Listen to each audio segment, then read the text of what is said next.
আসসালামু আলাইকুম। Crown cement সকালের খবরে আমন্ত্রণ জানাচ্ছি আমি নার্গিস মুজিদ লিমা। ত্রয়োদশ জাতীয় সংসদের প্রথম অধিবেশন আগামী 12 মার্চ বা এর একদিন আগে বসতে পারে বলে জানিয়েছেন বিএনপির স্থায়ী কমিটির সদস্য ও স্বরাষ্ট্রমন্ত্রী সালাউদ্দিন আহমেদ।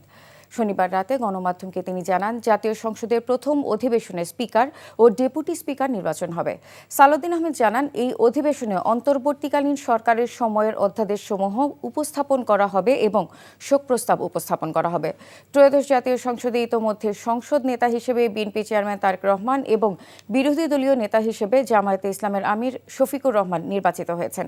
সংবিধান অনুযায়ী জাতীয় সংসদের ফলাফলের গেজেট প্রকাশের 30 দিনের মধ্যে রাষ্ট্রপতিকে নতুন সংসদের প্রথম অধিবেশন আহ্বান করতে হয়। প্রধানমন্ত্রীর লিখিত পরামর্শেই তিনি তা করে থাকেন। রাজধানীর আদাবরে একটি এমব্রয়ডারি কারখানায় চাঁদার দাবিতে হামলা চালিয়েছে স্থানীয় কিশোর গ্যাংয়ের সদস্যরা। শনিবার সন্ধ্যায় আদাবর 17 নম্বর সড়কে এ ঘটনা ঘটে। পরে রাত 10:30টার দিকে ভুক্তভোগীরা হামলার বিচারের দাবিতে আদাবর থানা ঘেরাও করেন। স্থানীয়রা জানান, রাসেল ওরফে কালা রাসেল নামের স্থানীয় এক কিশোর গ্যাং সদস্য ওই কারখানায় ঈদ উপলক্ষে চাঁদা দাবি করে, কিন্তু চাঁদা দিতে অস্বীকার করায় সন্ধ্যায় রাসেলের নেতৃত্বে 10-12 জন কিশোর গ্যাং সদস্য তাদের কারখানায় হামলা চালায়। এ সময় কারখানার কয়েকজন শ্রমিককে কুপিয়ে গুরুতর জখম করা হয়। এ ঘটনার বিচারের দাবিতে রাত 10:30টায় আদাবর থানার সামনে অবস্থানে কারখানার মালিক ও শ্রমিকরা।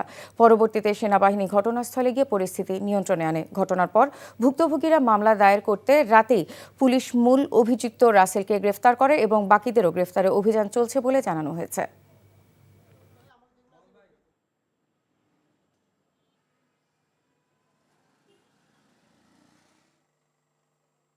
আমরা চাই একটা সুষ্ঠু সুন্দর তন্ত্রের মাধ্যমে এদের আইনের আওতা আনা হোক। আসলে মূলত এরা প্রকৃতপক্ষে কোনো সংগঠন বা কোনো দলের না, এরা বেসিক্যালি সন্ত্রাসী। চাঁদাবাজরা আসলে পলিটিক্যাল ব্যানার ইউজ করতে চায় অনেক সময়, তো তারা হয়তো বুঝতে পারেনি যে আমরা অ্যালার্ট আছি, বা লোকজনও এখন অনেক সচেতন হয়েছে। ময়ূরভিলা এবং বসিলা দুইটা ঘটনা আছে, দুইটা ঘটনা আসামি গ্রেফতারের জন্য অভিযানে ছিলাম, ওখান থেকেই ছুটে আসছি আর কি। তো আমরা কাজ করতেছি, অপরাধী যেই হোক তাকে আমরা আইনের আওতায় আনবো। রমজানে নিত্য প্রয়োজনীয় ভোগ্যপণ্যের মজুদ পর্যাপ্ত থাকলেও পণ্যের পাইকারি ও খুচরা মূল্যের পার্থক্য বেশ। পরিস্থিতি স্বাভাবিক রাখতে বাজার মনিটরিং জোরদারের পাশাপাশি দায়ীদের বিরুদ্ধে কঠোর ব্যবস্থা নেওয়া হবে বলে জানিয়েছে ভোক্তা অধিকার সংরক্ষণ অধিদপ্তর। রমজানে নিত্য প্রয়োজনীয় ভোগ্যপণ্যের বাজার পরিস্থিতি সম্পর্কে চট্টগ্রাম থেকে জানাচ্ছেন শামসুল হক হায়দরি। ক্যামেরায় ছিলেন সুমন গোস্বামী।